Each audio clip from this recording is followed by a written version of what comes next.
압살롬의 반란이 진압이 되었지만 그 이후로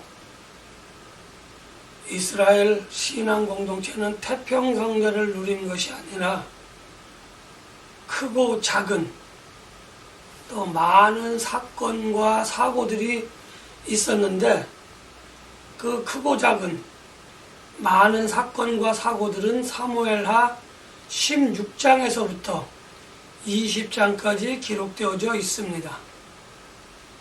이러한 시기를 통하여 다윗의 치리가 안정되어져 가고 있었는데, 겉으로 보기에는 다윗의 치리가 안정되어져 가는 것 같았지만 실제적으로는 다윗의 치리 시대가 서서히 저물어가고 있었다, 이렇게 또한 말씀드릴 수 있습니다. 이러한 과정 속에서 정말 다사다난했던 시간들이 지나고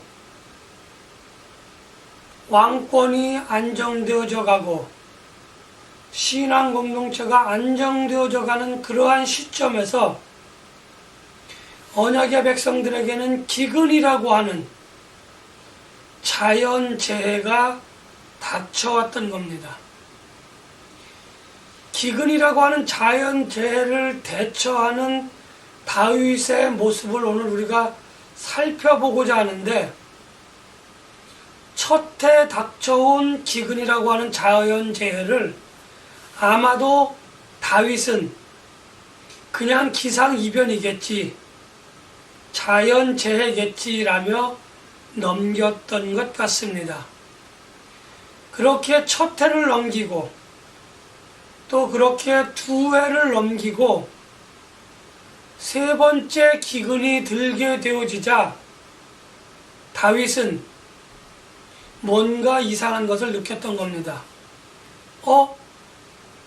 이 기근은 자연재해, 기상이변이 아닌가라고 판단을 했던 것 같고, 그리고 하나님 앞에 무릎을 꿇고 나아가 이 기근을 해결할 수 있도록 해결해 달라고 기도를 하였지만 하나님의 응답은 구하지 못하고, 하나님께서 주신 깨달음으로 말미암아 이 기근에는 그 이유가 있었구나라고 하는 사실을 알게 되었다고 하는 겁니다. 결국 기근의 원인이 일반적인 자연재해 또는 기상이변이 아니라 무언가 그 이유가 있었다라고 하는 것을 알게 된 다윗은 이 문제를 어떻게 해결할 것인가 하는 기도를 마친 후에 이제 사람들에게 다시 나아왔고 기브온 백성들을 만나게 되어집니다. 하나님께서 사용하시는 징계의 도구는 참으로 다양합니다. 그런데 오늘 사무엘하 21장에서는 하나님께서 기근이라고 하는 것을 통하여 다윗 왕에게 징계를 나타내 보여주셨다라고 하는 겁니다. 일반적으로 기근이라고 하는 것은 자연적인 현상 또는 기상이변이라고 우리는 이야기하지만, 성경에 기록된 기근, 가뭄으로 말미암아 먹을 수 있는 음식이 줄어드는 이 현상을 기상이변 또는 자연재해라고 성경은 말하지 않고 있습니다. 이 기근을 하나님께서 언약의 백성들을 사랑하셔서 언약의 백성들이 멸망당하지 않도록 인도하시는 하나님의 선한 도구로 그렇게 사용되고 있다고 하는 것을 우리는 잘 알고 있습니다. 이 기근은 오늘 사무엘하 21장에 갑자기 나타난 사건, 그런 그 징계가 아니고 믿음의 조상이라고 일컫는 아브라함에게서부터 하나님께서는 이 징계의 도구로 기근을 사용하고 계신다라고 하는 것을 우리는 알아야만 하는 겁니다. 하나님께서 그의 백성들을 징계하시는 그 이유는 하나님께서 그 백성들을 단련시키시는 그 이유는 단 한 가지밖에 없습니다. 언약의 백성들이 하나님의 말씀을 따르지 않았거나 하나님과의 약속을 지키지 않았기 때문에 그들은 하나님의 법칙에 의하여 멸망당할 수밖에 없습니다. 그러나 하나님께서는 당신의 거룩한 이름을 두고 약속하신 것이 있었기 때문에 우리는 그것을 은혜 언약이다 이렇게 이야기합니다. 이 약속 때문에 그의 백성들이 멸망당하지 않도록 그냥 내버려 두시는 것이 아니라 멸망당하지 않도록 그 백성들을 다시 멸망의 길에서 생명의 길로 옮겨놓는 그 선한 도구로 징계를 활용하고 계시다고 하는 겁니다. 그리고 그 징계의 도구가 기근이 될 수도 있고요. 이방 민족의 침입이 될 수도 있다고 하는 겁니다.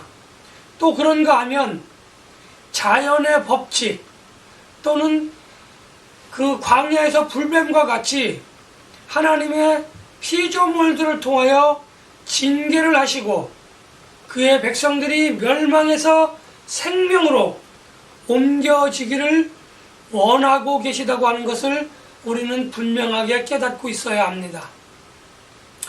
우리는 지난번에 사무엘하 15장을 살펴보면서 나에게 다가오는 고통과 역경이 나에게 주는 의미를, 나에게 주는 유익이 무엇인지 알 수 있는 그러한 지혜, 영적인 눈과 영적인 귀와 영적인 마음을 열어놓아야만 우리는 그것을 알 수 있는 겁니다.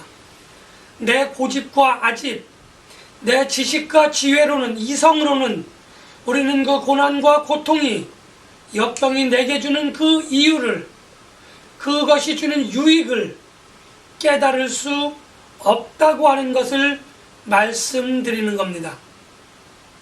오늘 사무엘하 21장에 기록된 기근도 같은 맥락에서 우리가 살펴보아야 하는데, 저는 16장에서부터 20장까지의 말씀을 쭉 읽으면서 두 차례, 세 차례 읽으면서도 이 기근이 왜 생겼는지를 알 수 없었습니다.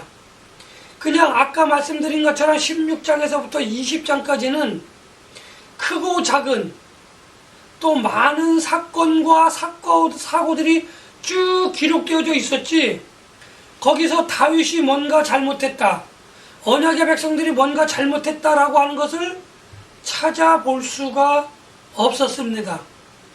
참으로 미스테리했다 이렇게 말씀드릴 수 있는 겁니다. 그래서 여러 가지 자료를 찾아보니까 사무엘하 21장에서부터는 성경은 일반적으로 시간의 흐름을 중심으로 그렇게 기록되어져 있습니다.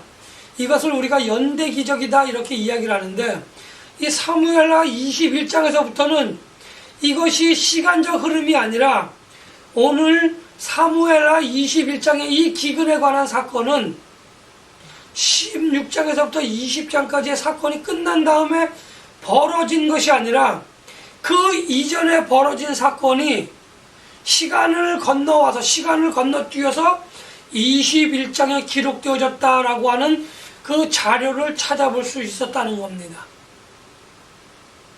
그리고 이 기근의 원인이 그렇다고 한다면 15장 그 앞에 어딘가에 있을 텐데 어디에 있었을까 하고 찾아보다가 여호수아 9장에서 여호수아가 하나님의 이름을 앞에 두고 하나님의 이름으로 기브온 백성들을 잘 지켜주겠다라고 약속을 했다고 하는 그 사실을 알게 되어졌습니다.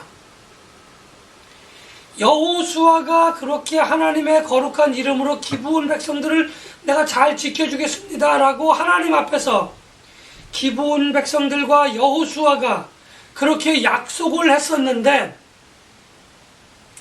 사울이라고 하는 사람이 자기의 욕망을 이루기 위하여, 자기의 욕망을 채우기 위하여 기브온 족속을 거의 멸절시킬 뻔한 그러한 단계까지 이르며 그들을 죽였다라고 하는 사실을 알게 되어졌습니다.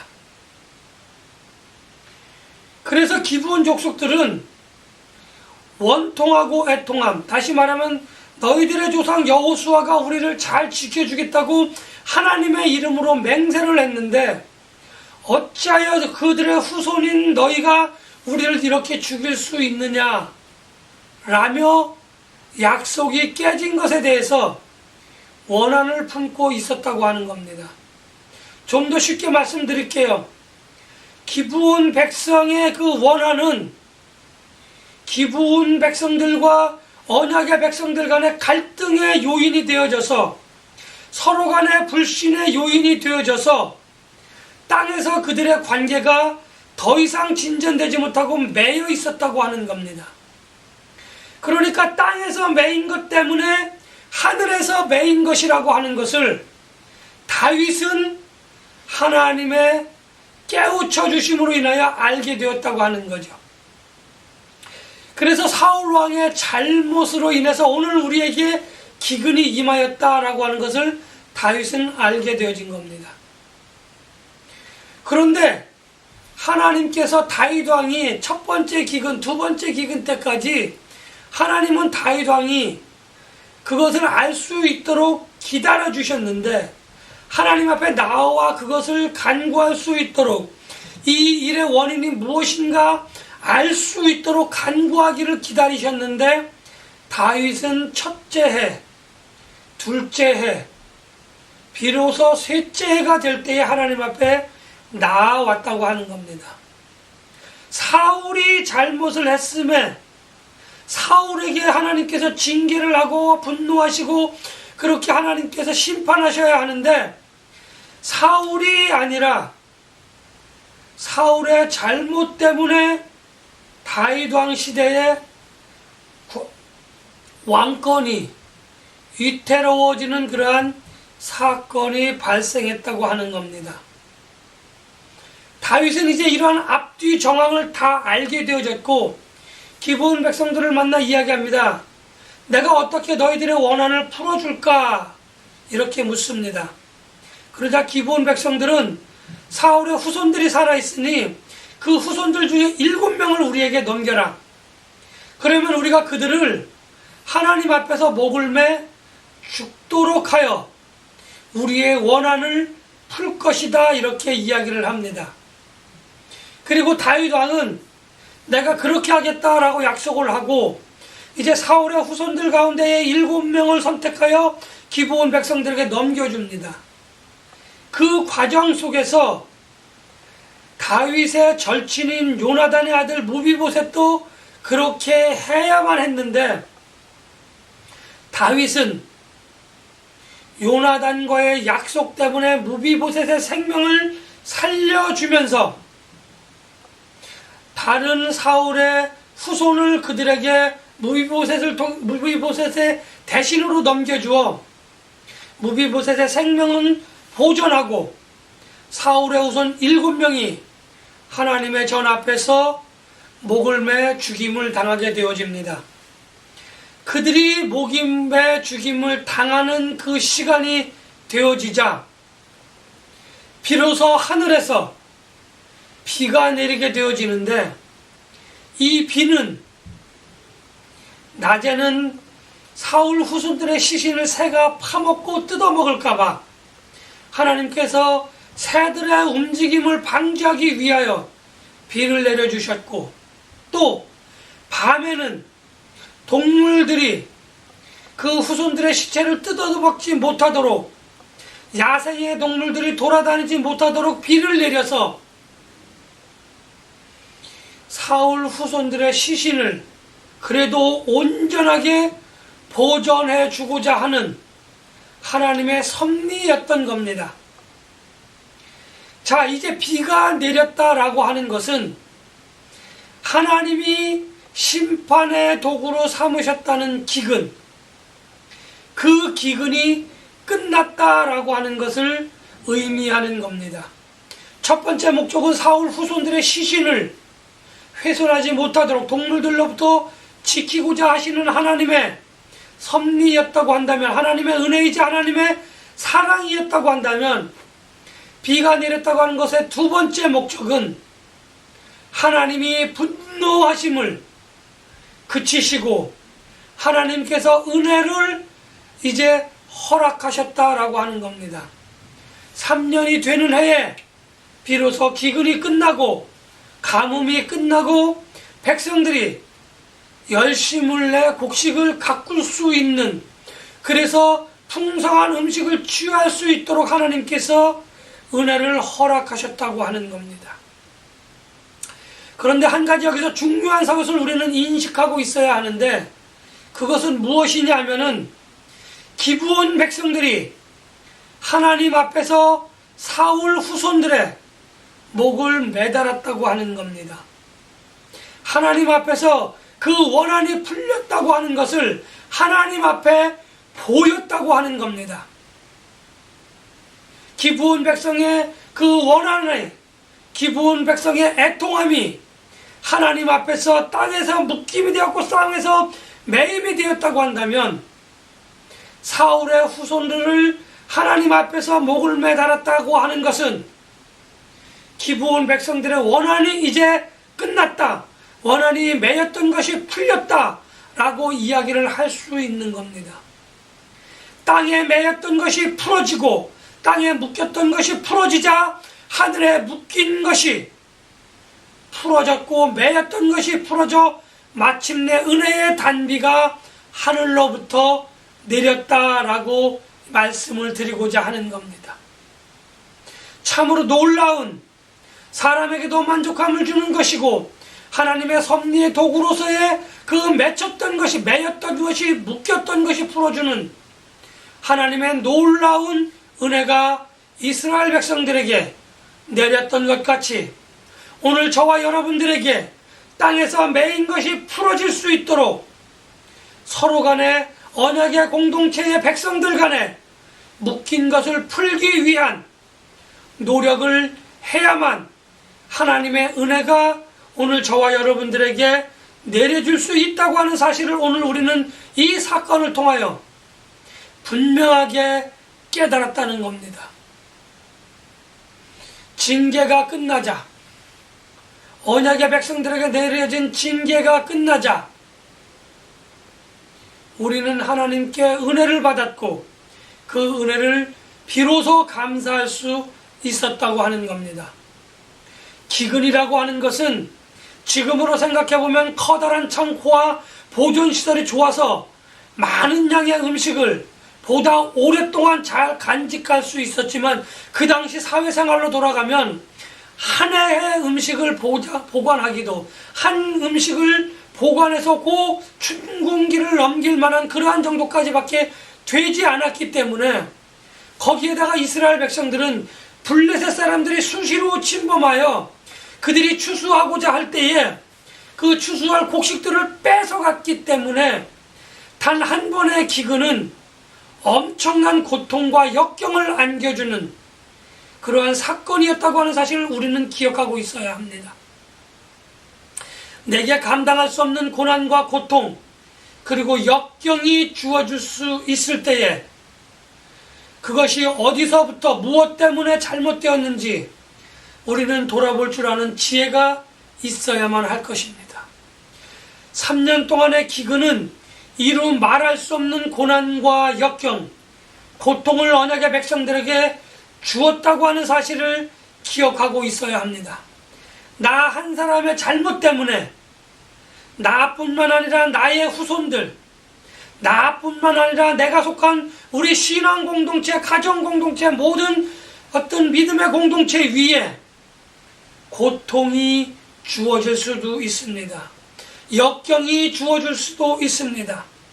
그것 때문에 하나님께 불평과 불만을 토로하는 입술로 범죄함이 발생할 수도 있다고 하는 사실을 분명하게 기억하고, 나 한 사람의 잘못이 나뿐만 아니라 우리 가정에, 나뿐만 아니라 우리 신앙 공동체에 어떠한 영향을 끼칠 수 있는지, 나에게만 어떤 하나님의 징계가 임하지 않으면 그것으로 끝이라고 하는 생각을 우리는 버려야 할 것입니다. 이제 이후로부터는 나 때문에 나의 가족들이, 나 때문에 우리 신앙 공동체가, 나 때문에 나의 주변에 있는 모든 커뮤니티의 사람들이 고통을 받고는 있지 않는지, 영적으로나 육적으로 또 물질적으로 고통을 받고 있지는 않는지 돌아볼 필요가 있습니다. 그리고 그것의 해결을 위하여 하나님 앞에서 그것이 해결되어졌다고 하는 것을 우리는 당당하게 고백하고 당당하게 노력해야만 할 것입니다. 그렇지 않으면 땅에 매인 것이 풀릴 수 없습니다. 땅에 묶인 것이 풀릴 수 없습니다. 그러면 하늘에서 묶이거나 매인 것이 풀어질 수 없다고 하는 사실을 분명하게 기억하고, 하나님과 사람들 앞에서 참여만 할 뿐 아니라 참여하고 행함으로 그것을 풀기 위한 노력을 더욱더 경주해야만 할 것입니다. 내가 받는 고통이 아니라 그 사람이 받는 고통을 생각하고 그 사람이 받는 고난을 생각하면서 나 하나를 기꺼이 희생해 가며 그것을 위하여 노력할 줄 아는 그러한 우리들의 행함이 필요하다라고 하는 것을 말씀드리고자 합니다. 신앙인이든 아니든지 간에 사람들은 하나님 앞에서 허물로 인하여 범죄할 수밖에 없습니다.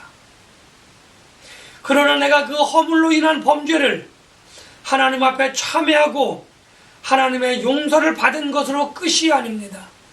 그것 때문에 피해를 입은 사람들에게 내가 마음을 다하고 뜻을 다하고 성품을 다하여 용서를 구하고 그것을 해결하기 위한 그 노력을 내 생명이 닿을 때까지 그렇게 하고, 그 사람이 그것을 받아들여줘서 나를 비로소 용서할 때에 땅에 묶인 것이 풀리고 하늘에 묶인 것이 풀어져 하나님의 은혜를 우리가 비로소 느끼고 알고 받을 수 있는 겁니다. 하나님의 진노를, 하나님의 징계를 피할 수 있는 사람은, 그것을 면할 수 있는 사람은 아무도 없습니다. 고난과 역경을 통하여 하나님의 진노를, 하나님의 징계를 깨달아 하나님 앞에서 나를 올바르게 하나님과의 관계를 정립하여 하나님 앞에서 승리하고 하나님의 기쁨이 되어지며 신앙 공동체와 가정 공동체와 모든 공동체 위에서 하나님의 영광을 높이는 그러한 신앙인이 되셔서 승리하시는 저와 여러분들이 되시기를 예수님의 이름으로 간절히 축복하며 기원합니다.